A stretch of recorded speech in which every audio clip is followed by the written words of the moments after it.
So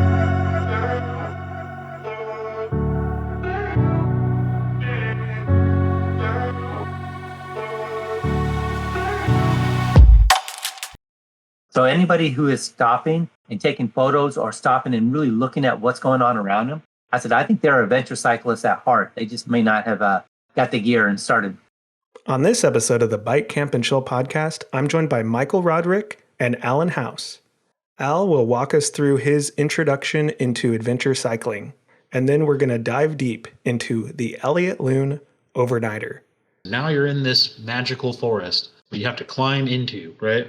And you got some really good downhilling, lots of bridges that we crossed, and great river and flat rocks. All the rivers out there just have this flat slab rocks. And so it looks super cool. It's really fun to hang out on. The Elliott Loon Overnighter is a bikepacking route located in the mountains of the southern Oregon Coast Range, just east of Coos Bay and Reedsport on the Oregon coast.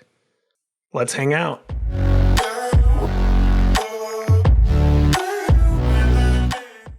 Cheers. All right. Cheers. Welcome to the party. So we got Al here. We got a newcomer, new to the podcast. Al, tell us a bit about yourself, your backstory, how you found Michael and got into adventure cycling over there. Yeah, how you found him. My backstory, let's see. Young, went into the military, spent 20 years in the military. Somewhere along the line, I decided I had to be a runner. Predominantly a runner because it didn't cost anything to get into it other than just put on a comfortable pair of shoes and something that didn't shake you when you run. Ran a few marathons. After about 4 years of doing that, somebody told me I should probably ride a bicycle in the summer because it was in Arkansas and it gets hot and muggy out there. So I got onto a bike and rode the bike for a while. Not really anything like we do here. It's just all flat Arkansas rice paddies and bayous, and we rode flat road bikes, and that's all I thought riding was. Military sent me to Nebraska, and I just gave up the bike for a while, and then I heard about Ragbri, which is in Iowa, right across the river from where I was at, and I thought I would probably ride that on and off running, and now I picked up the bike again, changed bikes, and decided I'd ride Ragbri. Rode Ragbri a couple times, and that was a big party on wheels, so that was kind of fun. At that point, everything I've ridden was all road bikes. After that, I retired about 25 years ago, a little bit more than that now. And I ended up coming back to my home state here in Oregon. Continued running. I ran on and off for a while until I hurt my foot, fell off a ladder. And I tried to run for about a year after that, and it just was too painful to keep up. I sat around for a few years, did nothing. And finally it dawned on me. I said, maybe a bike might be the way to go because there's no impact. So I started looking into what kind of bike I might ride. And then, being old, I was like, well, hey, these e-bikes are coming on. I'll go talk to somebody about e-bikes. Found Mike down at the bike shop, and I talked to him about e-bikes. And after about 45 or 50 minutes of talking about e-bikes, I had enough information to go back and read some more, changed my mind about what I wanted to ride. And I came back with again and bugged him for about an hour. He finally got us down to about 2 bikes, then one of them being the Karate Monkey. And he basically said during the pandemic, if I could find one, I should probably get it. So a week of calling 35, 40 bike shops, trying to find a bike, I finally found one over in Bend, Oregon. And I told him it was my size. I didn't care about the color, but it was a good color green, had what I wanted on it. And I packed up, drove over to Bend and bought the bike. After I got it, rode it about 4 times. I brought it into Mike. Mike looked it over, and he was then showing me all the things that I could do to it to make it an adventure bike. So I decided I'd spend the first year just kind of getting a base under my belt and ride and learn a little bit more about this adventure cycling stuff. Broke out like I think most new bike packers, went back and found all my old car camping stuff and figured out how I could haul that on the bike. In my past, I had a Bob trailer that I converted so I could hook the Karate Monkeys up to the Bob trailer and haul stuff. And that worked out fairly well, except it was heavy. And I can see why after a few trips with that, going with bags that are designed to ride and be easier on you because it keeps your center of gravity where it should be. More importantly, the bags force you to edit what you're going to bring. So you stop bringing everything, like a cord of firewood and everything else. You guys kind of really whittle it down and get what you need. It was pretty funny when I first met you because I remember when we're all about to start the ride, just seeing you with that Bob trailer hauling that. I'm like, oh man. But everyone thinks it's pretty cool. It's like, man, that's going to be interesting to see him hauling that thing, maneuvering it. And you were hauling through all these gravel roads, mobbing downhill. You did everything with that trailer. So it was pretty cool to see, that's for sure.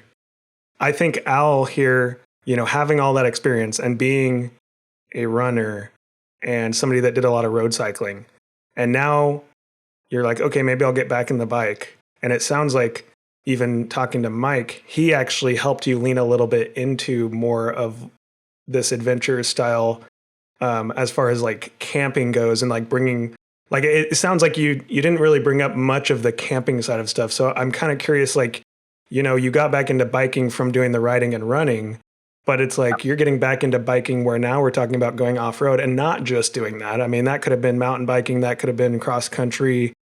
It could have just been that, but it's even going, no, I'm actually going out on these long off-road adventures. I'm bringing my camping gear. I'm setting up camp. It almost sounds like it's a whole new thing to you in that direction. It's absolutely brand new to me. I have really zero experience with it before I come back in. All been a learning experience for me. That's cool. When he came in to talk about bikes, I remember, because he was like, wanting to get into bikes and stuff, or getting back into bikes, but we talked about what he did before. And he talked about how he went touring on tandems and did these long distance rides like the Ragbri. And it was kind of like, okay, we got this like boot camp guy, military guy, who wants to, he's talking about, like, I did touring, I did big marathons. I'm like, yeah, this guy wants to go out and climb some miles. And we landed on a karate monkey pretty fast. And then Al just became a regular. It was easy to roll out with Al and have like a riding buddy. Yeah. When you have customers come in there, I get that you kind of learn a little bit about what they're looking at, what they've done. How often do you kind of start to suggest things like a more adventurous style of bike to people? Do you kind of just see? We kind of fill out that person and see what they want.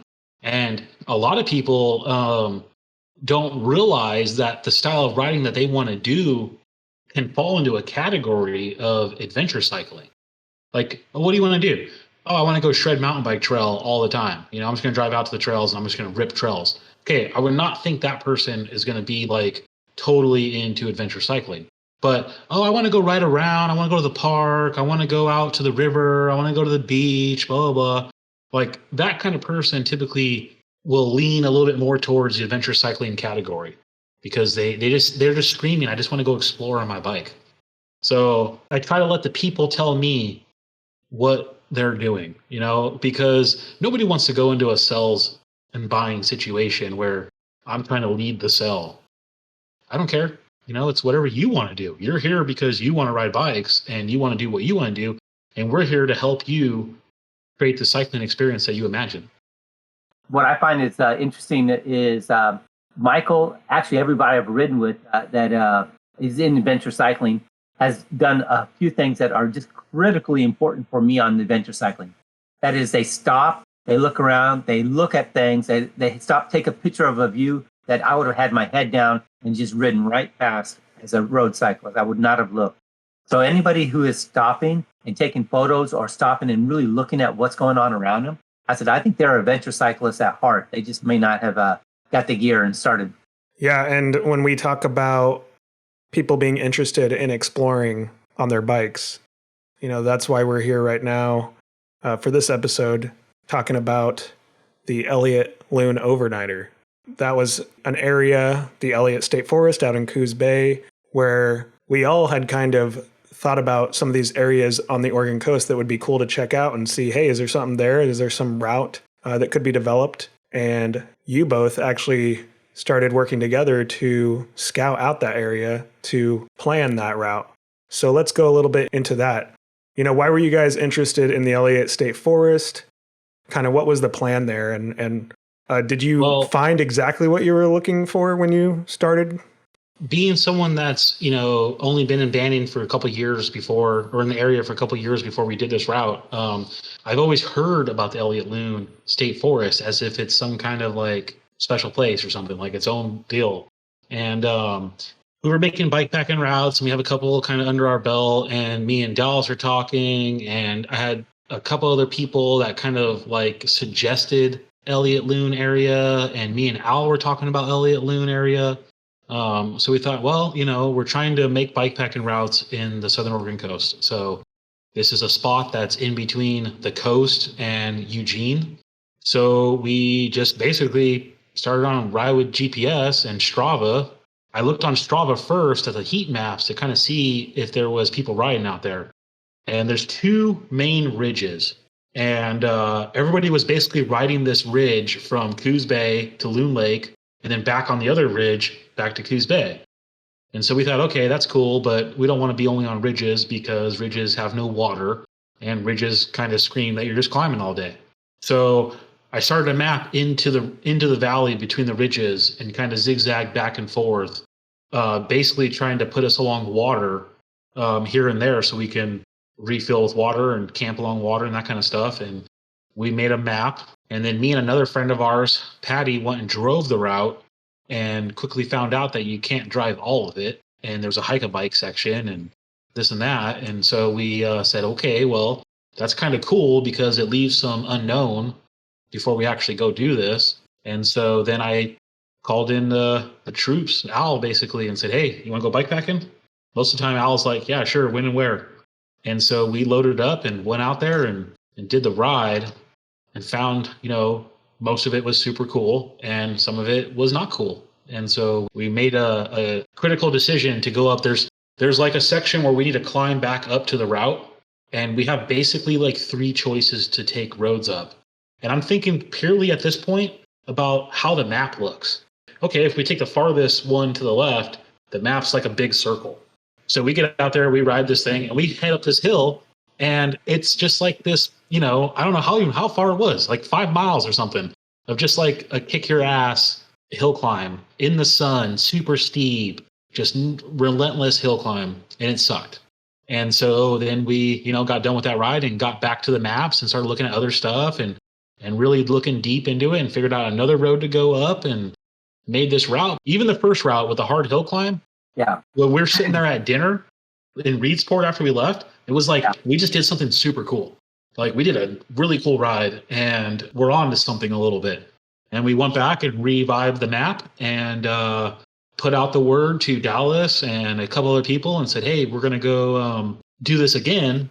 You want to join us? And that's the video you see today. Every road I've ridden in Elliott is just really in phenomenal shape. So it doesn't matter really what road you're on, it's in good shape. Yeah. I also say that the first time we rode it on our test ride of the route, that hill was pretty hard because it was exposed in the clear cut. It was hot, but also because Mike was just coming back from a week-long sickness too. So he was not feeling up to par the day before or the second day. But he was still gutted it out and got up to the top of that thing. Yeah, I was sick about the whole week before. It was one of those situations where like, oh shit, do I have COVID? And no, I don't. I just got some kind of like, cold or flu or something. And like upcoming days, I'm telling Al, I'm like, yeah, there's no way I'm going. I'm done. I'm not going to go. And then as we got closer, I was getting a little bit better. And I thought, I remember I'm sitting in my garage. I'm going, I could be sick at home and just laying around here watching TV and crap. Or I could be sick out there on my bike and camping out. I mean, who knows, And so we go do this freaking ride and I'm like, can't breathe, congested, and I'm sick and I'm out of it and I'm still having fun, but it was a great way to sweat it out and I got better throughout the trip. But when we redid the second trip, no matter what happens, I'm not sick. So it's all going to be fun. Yeah. Yep. Yeah. And so the reason we call this the Elliott Loon Overnighter is because we have the Elliott State Forest to the west side. The route actually starts at Loon Lake on the east side. So that's kind of the naming convention. Let me give some context here about the Elliott State Forest. So I pulled this up on Wikipedia. The Elliott State Forest is a state forest in Coos and Douglas counties of Oregon between Coos Bay and Reedsport on the Oregon Coast Range. It's actually the first state forest established in Oregon, and it gets its name after the state's first forester, Francis Elliott. Trees commonly found in the forest are Douglas firs, western hemlocks, western red cedar, big leaf maple, and red elder. More than 90% of the Elliott State Forest forms part of the Oregon Commons School Fund, which includes land that is devoted to supporting public education statewide. So the Oregon Department of Forestry manages this land. It's composed of timber revenue from logging, and the Elliott State Forest has generated about $284 million for schools since 1955. So the cool thing about having areas like this is, it's multi-purpose and it's reserved for things like this as well. So it's all legal for us to be out there riding. Like Al said earlier, it has some great maintained gravel roads. Then we even find sections where it doesn't really connect as far as if you're driving with a car, but if you're on a bike, you can kind of push through and see stuff that not that many people get to see. And for me, that's some of the funnest part of going out, doing something on your bike where you can kind of get to some places that you might not otherwise. Yeah. And what's crazy when you talk about the logging there, honestly, in our ride, how much clear cut do you see? It's so big that even though it thrives off of logging, you don't even see it on a bike because, one, some of the clear cuts that we do see were they've been replanted for years. So you see trees, but most of our ride when we're down in between the ridges, you're in like full on canopies of trees going over the top. So it's really cool that it's that big, that logging is what supports it. But yet on a bike, you don't even see much of the logging areas. Just to give an overview of this route, it's 46.3 miles with a total of 5,500 feet elevation gain. It's 86% unpaved, and we got 6% hike-a-bike. And because this is an overnighter where the plan is you'd be camping one night, it's a 2-day planned route. Let's talk about the first official group ride. So you can actually find the write-up on Bandon Bicycle Works website, bikebandon.com. We have a blog post here. 5 bikepacking adventurers met up at the Loon Lake Lodge. This highly sought-after recreation area borders the Elliott State Forest and made for a great starting point for an overnighter into the woods. Starting just after 9 a.m., the group headed south along the lake and had some easy riding and pleasant views of Loon Lake. The paved roads made for a good warm-up for the rest of the day's riding. And soon after that, you have your first climb. Al, what do you recall on that first day of riding before we ultimately got to camp? The first day was kind of interesting for me because I get to see it in someone's eyes who have not seen it before. So I get to go back. I get to ride it. And like anything, the second time you do it, third time you do it, you see different things. It's not too long of a day, that first day, but it gives you plenty of time in camp to relax and to actually enjoy the forest itself. So I really like that first day. So one cool spot along the first day is also that fish ladder. So this is another example of something where we just stopped, put our bikes aside, and we didn't necessarily ride down to it. It's just a short little hike off the road. But it was a cool spot where we got a break and we got to walk down, and it was a really beautiful view down there. Yeah. So, when we drove that route, which is really cool to say about bikes because you could see more. When we drove the route the first time, I never even saw that fish ladder. And then me and Al went and rode it, and we're kind of like just going up this gradual little climb. And off to the left, you just get this quick little glimpse of like, wait, there's something over there on the river. There's a fish ladder over there. And so we didn't even stop the first time. We noted it that there's something here. And then when we did the group ride, we decided we should stop and check this out. And so like Dallas said, we pull over the side of the road. We walk down this little trail, 100 yards or something. And then you get on this fish ladder that's nothing. Most people are like, okay, that's great, it's a fish ladder. But it's like a metal platform, and you can walk down this metal platform and you're over the creek, and it's just like random out in the middle of the woods. And it was really cool to walk down and just kind of hang out on it and take this little break, mid-morning break, get off the bikes, stretch your legs in a different way a little bit. I still have some pictures of that on my phone that I look back and like, we're walking up this fish ladder, just looks super cool. And now someone for me that's into fishing, and the bikes, I'm thinking like, okay, if they got a fish ladder here, that means there's some fish that come up here. And so I'm thinking like, okay, when do I need to come back with a fishing rod? And that was really fun to stop and check it out. We're trying to find this balance in between camping, exploring, checking cool stuff out, and riding your bike all day. So why not stop? What else are you going to do? You're just going to keep pedaling. So, yeah, I enjoy the rides more because we stop, because we take the time to stop and look and we see things. Or we stop. I'm not tired, but I want to take a photo of this. I can't imagine going riding with someone that's like, no, I don't want to stop. like, come on, you're holding up the ride, you know? Like, we'd all, I can't imagine for that person on our ride, because we'd all be like, I think you're on the wrong ride. Yeah. Hey, make sure you hold a nice flat spot for me when you get there. If we run late and it's dark, well, we ride with lights. So we don't worry about it. But you know, that being said, I do think about when we make these routes, like, do we want to be at camp at 6 o'clock in the afternoon? Do we want to be at camp at 4 o'clock in the afternoon? And so we try to make it so it's like, okay, you get enough time to hang out before it's dark. We want to have like an hour or two at least before the sun goes down. You can get your shelter set up, you can get your dinner done, and you can get to partying with each other and having fun before you're sitting in the dark. The way the route's set up is the first day is longer mileage than the second day. It's 27 or 28 miles, something like that. Loon Lake Lodge was decided to be the start and end because of parking for the main thing. There is campgrounds there, so if you go with your family and they want to, you know, stay at the campsite while you go bikepacking, you can get campgrounds. And then there's a ton of turnouts that's basically overflow parking for all the campgrounds. People park their boats and trailers. And so we just park along the lake shores on one of the turnouts, and you just kind of ride out on the pavement. The Loon Lake Lodge, where you leave from, has a store, general store, that has kind of the staples and then a little bit of a deli, hot deli. So we start from right there, roll out the pavement.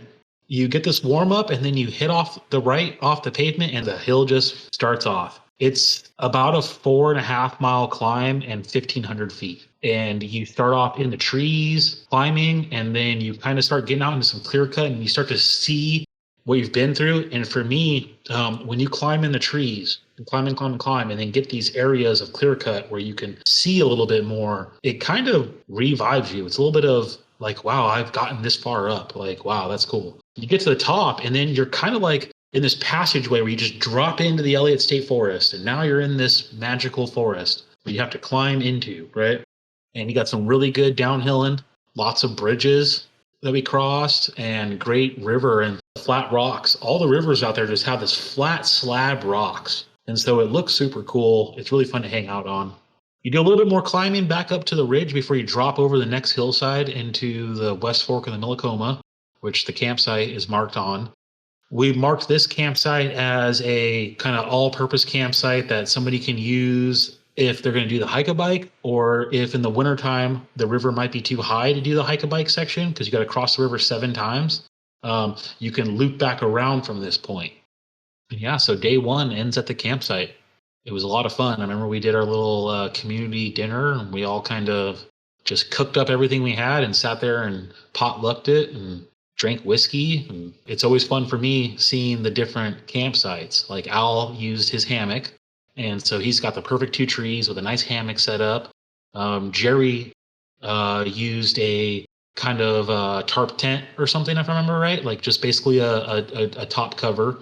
And then me and Dallas both said, it's nice out. I'm just going to sleep out under the stars. Whiskey might have been in play in that because it's a lot easier just to lay down at night and not deal with the tent.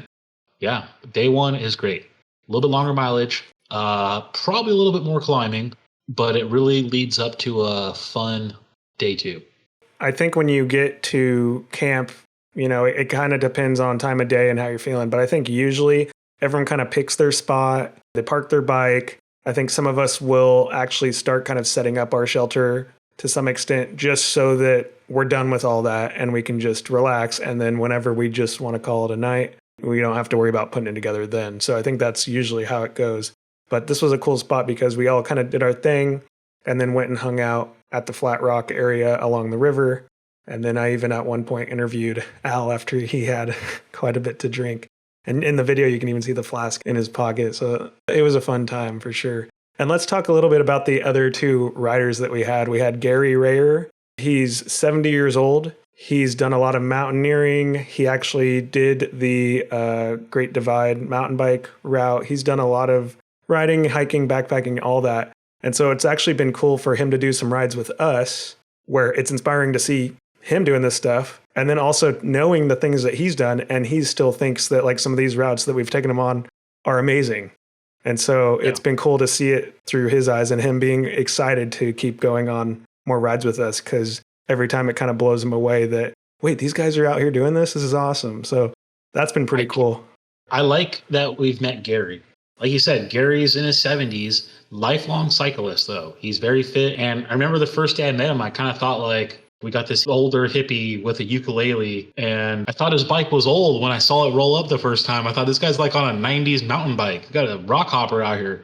And turned out he's on a custom bridge club that he built himself, Surly Bridge Club, and has this total like 90s mountain bike vibe to it. And then turns out he kicks ass. He rides good. He's super fun to hang out with. We tend to sometimes bring like a music thing, like a speaker ride or something, or somebody will play music from their phone. And then you got Gary that just busts out with ukulele and songs, sings and plays, and totally entertains. And he's like, yeah, I like to just sit back and entertain. Like, just do your thing and I'll be here playing.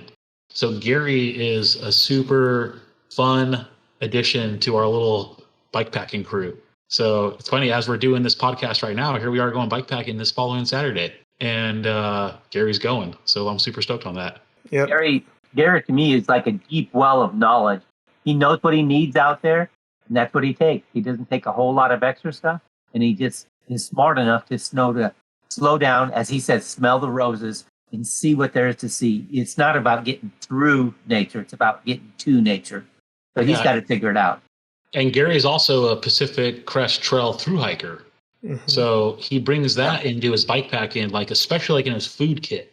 You know, when you look at his bikepacking kit, it very much so, like if you were to Google search any kind of, you know, thru hike gear breakdown, that's Gary. Super ultralight, but not just ultralight, but like it's designed to work for what you need camping. If you don't have water, I can use 2 cooking kit things so I don't have to do dishes. Yeah, he does know a lot of stuff, but that's what you get when you got, 50 years of backpacking and cycle touring. And so for someone like us, especially me and Dallas, in our mid 30s, we go bikepacking with people like Al and Gary, which are twice our age, and we each teach each other stuff. We teach them stuff that we're like into this modern stuff, and then they show us stuff. And so like for me, my bikepacking kit is like this mixture of kind of modern, ultralight, modern kind of stuff, but then what really works at the end of the day on a day-to-day basis. Our other cyclist that rode with us was Jerry Gross. And that was his first time bikepacking. And my best recollection of a defining moment for Jerry was when I said, well, everybody gets a nickname. Jerry, what's your nickname? He says, I think I'm going to go with the old dude. I said, well, how old are you? And he says, I'm like 62. I said, well, I'm 65 and Gary's 70. So I think we've got you beat on that one. So this is kind of a sport that really lends itself to us older generation because we have the time to get out and do this. And we're not trying to make a living at this point. So we can train more. We can go when the weather's good. So we actually have that benefit for us. You can be 62 and be new to this. Yeah, it's been really cool to be with mostly these other older guys that are retired and getting that perspective and seeing you guys using that time to get out there and do stuff like this. Yeah, so Jerry is he is a pretty big part of our mountain bike community. We have here in Bandon area, we have the Whiskey Run Trails, 30 miles of single track trail. And our local mountain bike club is called the Wild Rivers Coast Mountain Bike Association. Jerry's a big part of that. He's probably the biggest volunteer trail maintenance guy there is around here. Puts in a ton of work at the trails, just making them better and pushing mountain biking and all the events that happen around here in the summertime. He's always a part of it. Big mountain biker. Now he loves mountain biking. He loves riding bikes. So he puts in a ton of miles a week on his bike out there.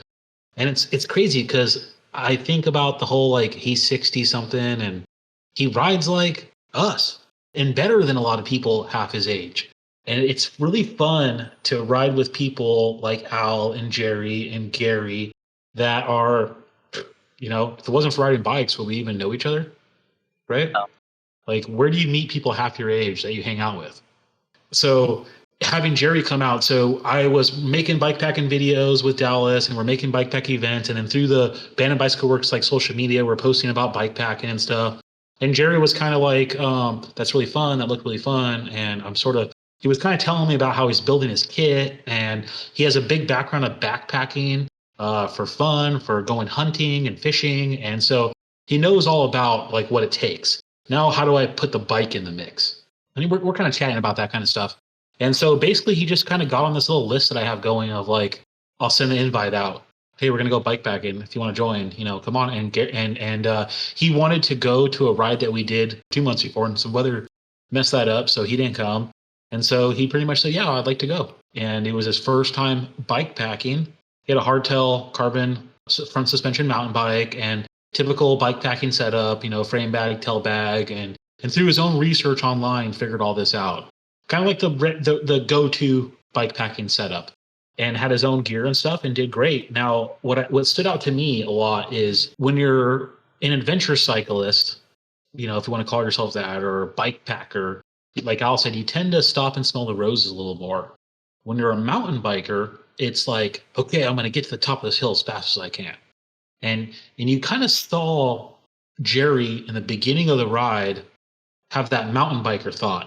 I'm going to shred trail right now. I'm going to go for it. And then as the day went on and the next day came on, you kind of saw this like, wait, I can still ride this big ass hill, but I don't need to race to the top. I can ride with my friends or ride at a leisurely pace or whatever pace I like to see stuff. If you weren't there to see anything, what's the point of being there, right?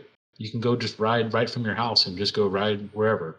And so it was really fun for me to see someone that wants to be into it, knows what it takes, has a background in backpacking, great cyclist, to come out there and ride. And he was cool. Every bike community has it. Just these people that they're not there to get a paycheck.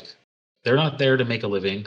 They're not there to get social media views or likes or whatever. He just rides bikes because he loves bikes. And he's retired and has the time to go out and do it. Being retired and in your 60s, I talk to people all the time. They're in the same boat that have just not made their step into it. And Al and Jerry are both great cyclists. And Gary, great cyclists. Now, it's fun because Al, he's got the competitive side to him, right? So he will try to race you to the top or try to pump you up to go faster or give it your all or whatever. Now, Gary and Jerry the same way. Jerry's kind of like Al. If it's a race, he's going to race you, right? He's going to give it his all. Now, Gary on the other side, he's like, I'm 70. I know what it takes for me to get to the top. So I'm going to do what I got to do. And so he'll ride and then stop and like take a layer off and like hang out and like bust the ukulele out or something and then keep riding.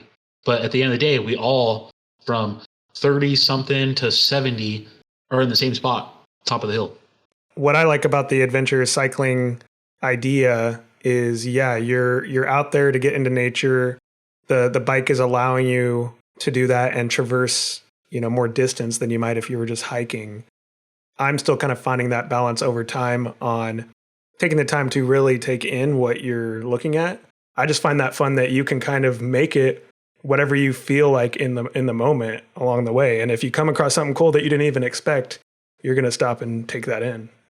And it's good to ride with people that are on the same page. Everybody can ride at their own level. And day one, we stopped for lunch before the last climb to the downhill into the campsite. And I was messing with my bag or something like that. And I ended up being the last one to roll out of the lunch stop. And then I was overdressed and I started getting hot. So I stopped and I thought, okay, I don't even see them. I'm just going to pedal it out. And before you know it, I come a turn, and I see Gary. Okay. Hey, what's up, Gary? Get a turn. And then I see Dallas. I'm like, okay, get a turn. And then I see Al and Jerry, right? And so it was fun to ride that hill climb, going through everybody to meet at the top and then have everybody just be at the top. Yeah, and we would even stop at bridges over water a lot of times, taking that view. I think we all kind of naturally just stop and wait up at certain points. And I think we kind of just got in a rhythm. Yeah, everyone's doing it at their own pace.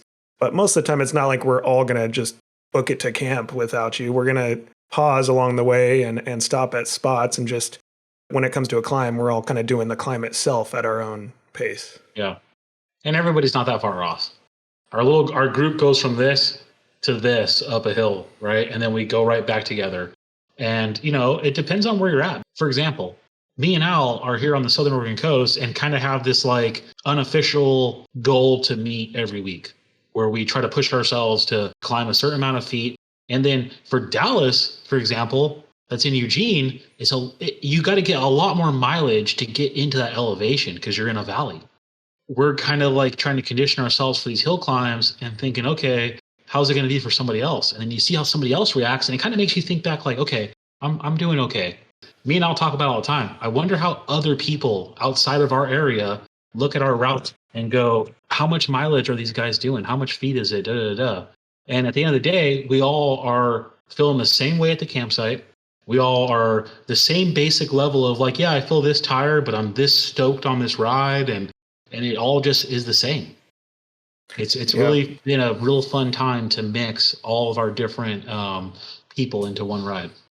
These routes are planned on Ride with GPS, and that's usually how you'll share them too.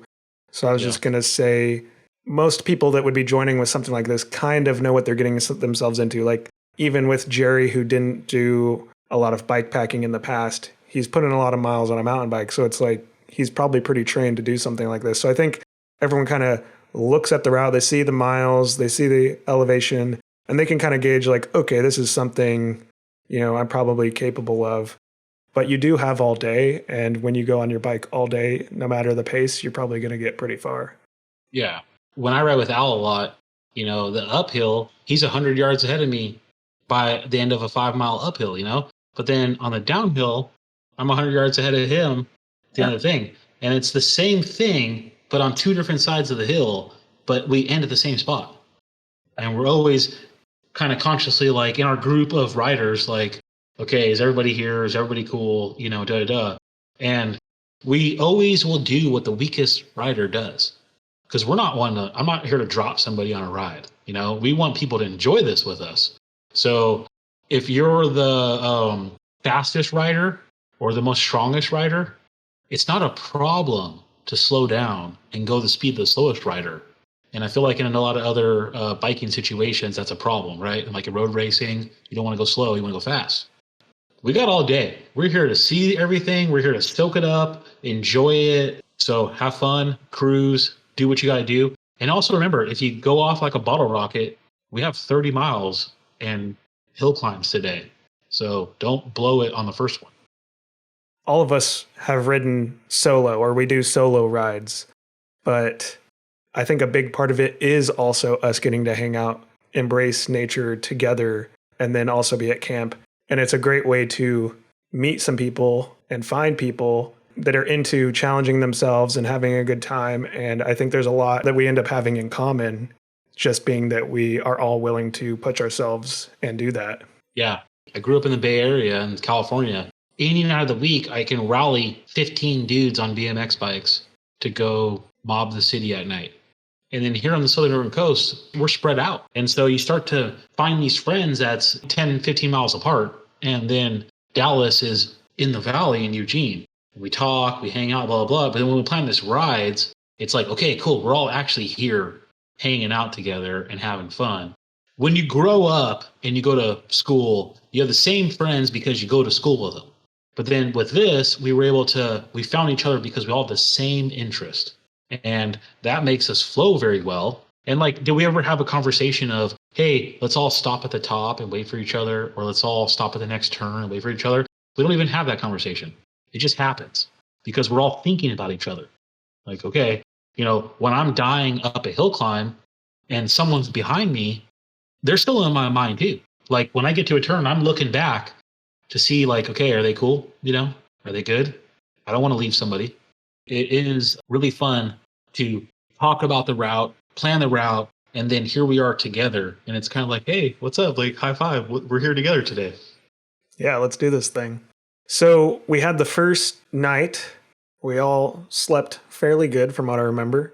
Again, we don't really talk about it necessarily. I think as we're all kind of getting ready to go to bed, we'll all kind of maybe say, hey, what time should we get up in the morning? So I think some of us will throw out, some sort of time that we can set our alarm for or what have you. But for the most part, I think by the break of dawn, you have somebody that's an early bird more than others, and they might already be getting up, and then somebody else hears them getting up, and then soon they're both talking or making coffee, and you kind of have this natural vibe that happens. Soon everyone's kind of packing up their stuff. I think we ended up rolling out maybe around 9 or 10 to do the next section, which involved multiple creek crossings, a bunch of hike-a-bike, but it was probably one of our favorite parts, especially Gary loved it. It really starts to feel like an adventure, and you're really getting to see stuff that you can't just drive through it. When you guys went and scouted it, you couldn't drive through. When was the last time somebody was actually out here, especially doing what we're doing? So it's kind of cool to have that feeling of being some sort of explorer in that sense, and feeling like you're going into new territory on a bike. Yeah. That hike-a-bike, it's really fun too. I have a Toyota truck 4-wheel drive, and I thought, I'm not driving this. I'm going to get my truck stuck out here, And then here we are, went and did it on bikes. So that not knowing what's going to happen, not knowing what's ahead. I mean, we kind of know from a map and knowing from searching maps that we have this amount of creek crossings. I don't know if it's 10 feet deep. I don't know if it's, if the trail's even there still. And here we go and do it. And it's, you feel like you're out there. And I don't know. I mean, maybe that's the most secluded road that there is in Elliott State Forest. It makes for more adventure. It makes for more storytelling of the route, and you can pedal your bike all day, which is cool. Or you can get off your bike and drag it through a 10-foot deep ditch with a 4-foot log on the backside of it. Make it sound like a lot of fun. Yeah, I mean. Yeah, no, I had a great time. And then with Dallas, someone that's doing filmmaking, I got my bike. I'm like kind of struggling, like getting my bike over this down tree. The tree's like 3-4 feet around. It's got a ton of branches and crap coming off of it. I'm getting hung up on branches. My bike's like stuck up this way. And Dallas is like, hey, let's do an interview right here. I had this little mini conversation in my head of like, what the fuck? I'm like stuck in a tree right here. But then I'm like, I can kind of see as the filmmaker why you would want to do an interview right here. Right. So we left my bike up and, hey, let's talk about what we're doing. To bring back up riding with other people, when me and Al went and rode that hike-a-bike the first time, we walked most of it. Not because it was too hard, but just because we're walking through ditches, might as well just walk and then see what's going on around here. And then when we went and rode it with like someone like Jerry, who has that mountain bike kind of outlook of like, I'm going to try to ride this whole thing.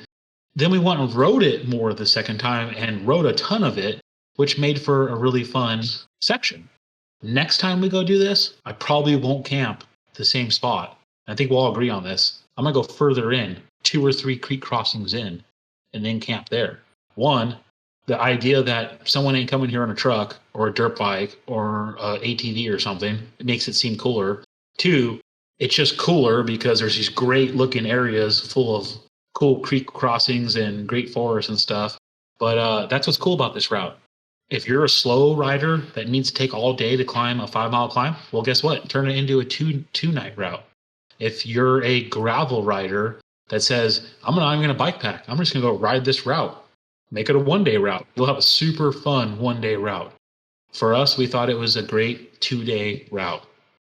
Yeah, and I would say camping, like you said, there's multiple spots along the way where if you're between 2 creek crossings, there's probably no one even going to be coming out there. And at that point, we're hike-a-biking and creek crossing.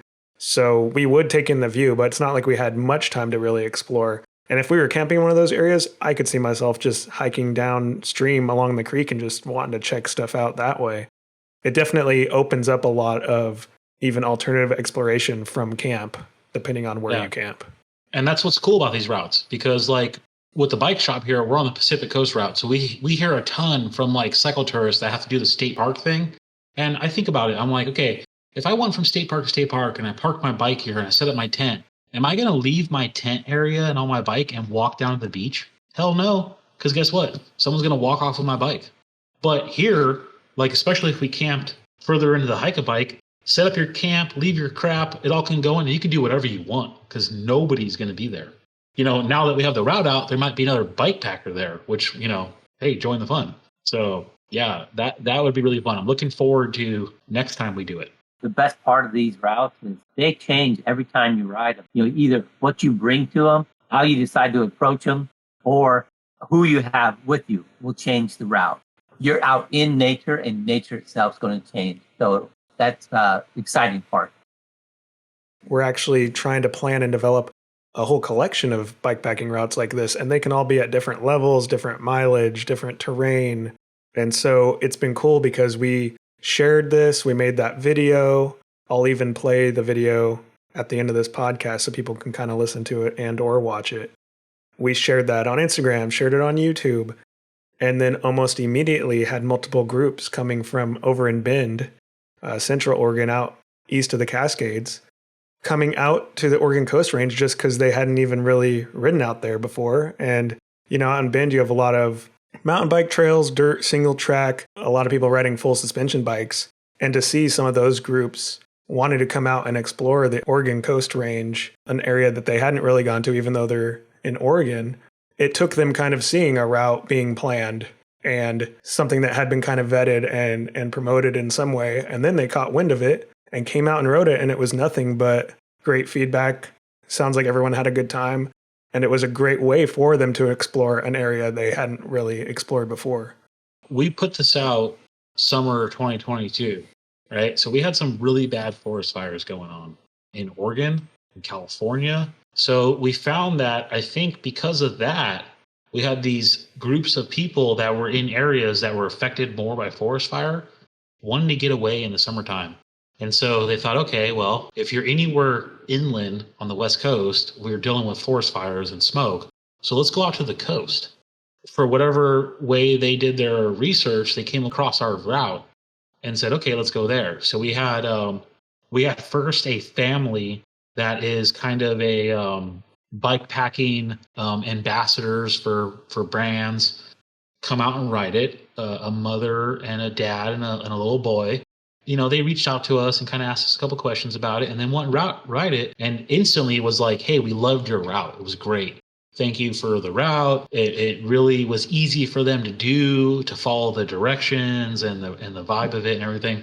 And then we had Old Man Mountain Racks and Robert Axel Project, which I literally buy stuff from these people. They came out and said, hey, we're going to go ride your route. It was a big bummer because we couldn't go with them because of previous plans, but they went out and rode the route and then did a whole blog post about it and some Instagram stuff about it. And just basically like, we loved your guys' route. It was so much fun. We had no idea about this area. So for me, that as the bike shop, as someone that's trying to promote cycling in our area, I had a lot of satisfaction off of getting people to say like, hey, we loved this route. It was really fun. And then that's just some major groups that want bikepacking. We also had some smaller people call us and say, I'm interested in going riding this just for a day ride. What's it like? Could I do it in one day on a gravel bike? Blah, blah, blah. So it instantly got some really good feedback. And I think partially due to the fact that if you look at Dallas's videos, it was kind of like the same videos. And then all of a sudden, this one video was more of like a documentary. It was more like, let's interview a little bit. And let's talk about it. Let's kind of like share why we're here. It's a I say in the video, it's a bike packing and gravel biking paradise because the roads are extremely good condition. It's in that perfect area in between the coast and inland that you don't get like the coastal quick change weather with the fog and stuff, and you don't have this heat coming from the inland. So if you're on the coast, you're going inland a little bit to have a little warmer weather. And if you're inland, you're coming west to get a little cooler weather. So it's sort of perfect. And then on day 2, after the hike a bike, we have a nice little climb up to the ridge. The ridge gives you endless views. I mean, it's just mountain range after mountain range. You're riding the ridge tops and you're kind of doing this thing, and all of a sudden you come out and you see all these trees and you see a little tiny lookout tower up there above the trees. You get to a spot where, okay, it's a good spot to have lunch for the second day. We all kind of ready to eat by that point. And then there's a really deep ditch that's a tank trap. It's designed for cars not to be able to drive up to the top.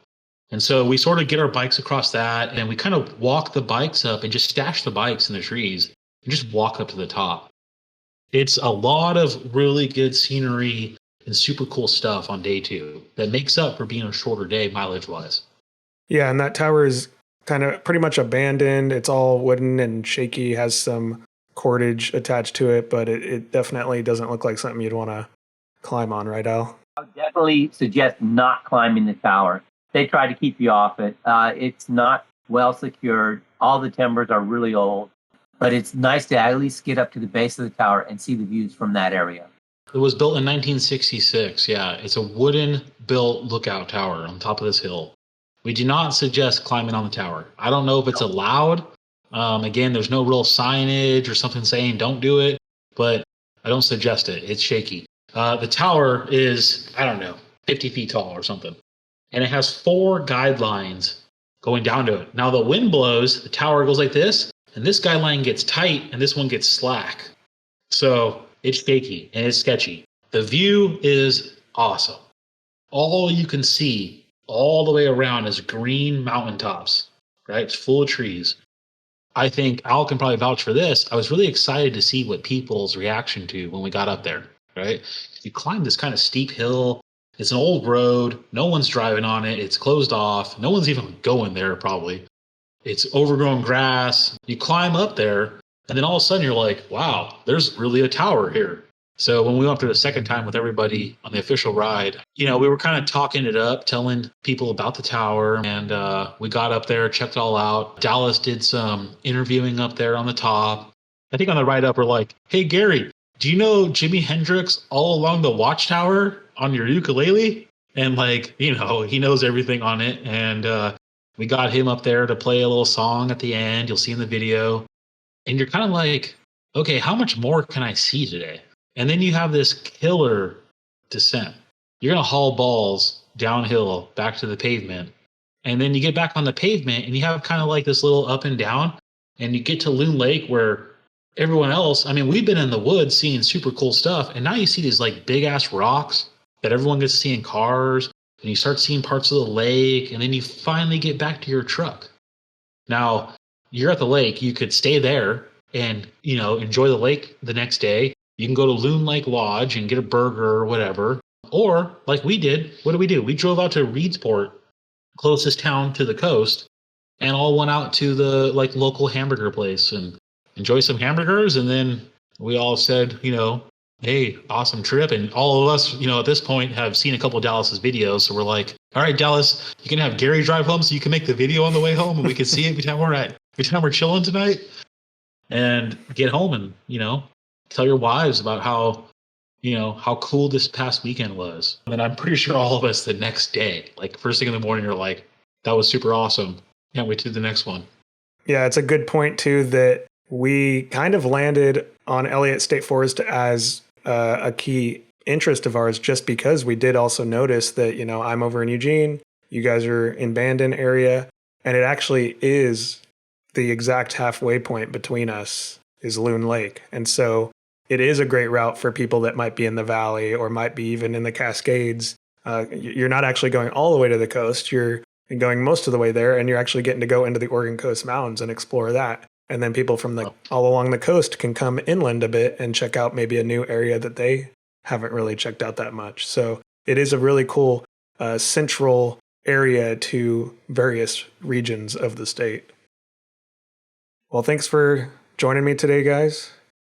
It was a fun route for sure, and I'm excited for the next ride we're doing soon. So, cheers. It was fun to be here.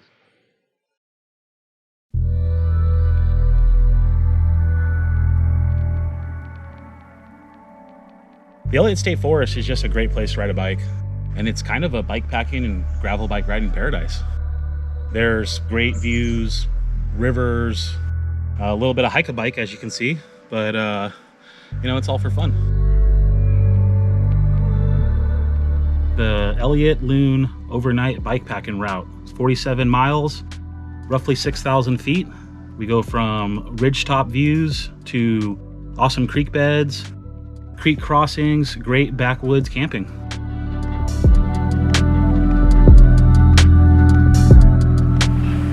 It's marvelous to be in this area next to the coast and have really nobody else around. The camaraderie of the fellow bike riders is unmatched in any life experience I've ever had.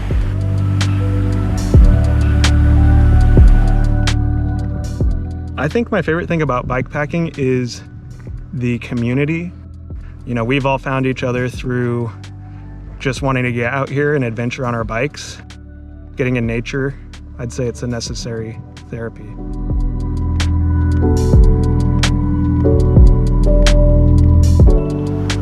This gnarly hike-a-bike section is totally cool and heightens the experience of this ride a lot. It's not just gravel, but it's adventure at a high level.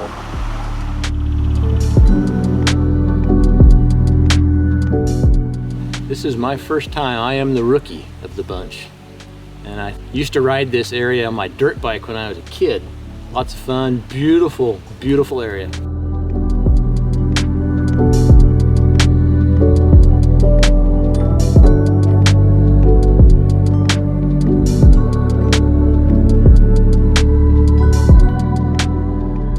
I can't say enough about how excited I am to keep riding and keep finding more people who are interested in riding these type of rides.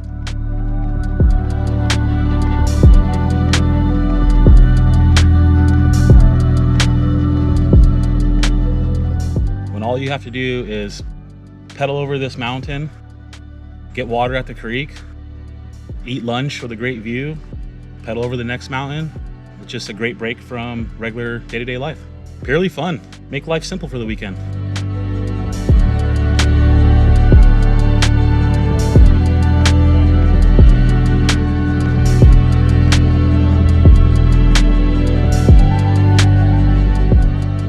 Bandon Bicycle Works. We're a bicycle shop located on the southern Oregon coast in Bandon, Oregon. We specialize in service and repair, adventure cycling, bikepacking route building, and building a better bicycle community and culture.